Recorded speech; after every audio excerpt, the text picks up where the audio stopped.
ǹjẹ́ mojúbà ọmọdé mojúbà alàgbà mojúbà ọkùnrin mojúbà obìnrin mojúbà gbogbo ẹ̀yin tó ń jáwé pátápátá ní dùrùmọ̀ wáyé àti dùrùmọ̀ wáṣẹ̀.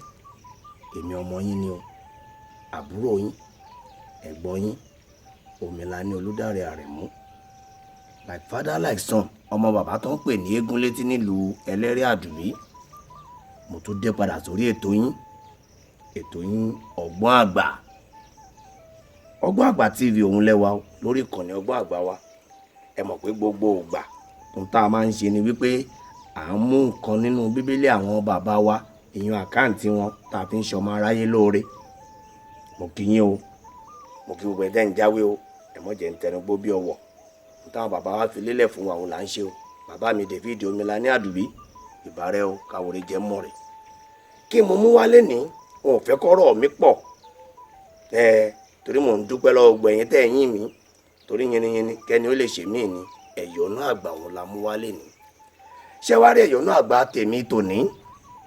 Ẹ bá ń wá ewé oríjìn tútù.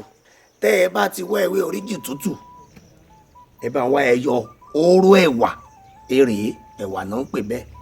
Ẹ bá ń wá ẹyọ oró ẹ̀wà kan ṣoṣo. Bẹ́ẹ̀ ni, ẹ lọ lójú ọlọ. Nígbà ẹ bá ti lọ pẹ̀lú ewé oríjìn yìí, tẹ́ ẹ ti lọ, ẹ wá mú díẹ̀, ẹ fi òrí ẹ fi kó. Ẹ fi òrí kó díẹ̀. Ẹ wá mú ọṣẹ tẹ́ ẹ bá fẹ́ràn jù, ìbá àjọṣe àgànyìn, ìbá àjọṣe àdí, èyí ọṣẹ dúdú. Ẹ fi kó ìtókù tó rẹ̀ dá méjì ní o, ẹjọ́ yé yín. Tẹ́ ẹ bá ti ṣe báyìí, èyí tí ẹ fi òrí kó, ẹ mọ̀ fi pàdodo láàárọ̀ kẹ́ tó jáde ní o.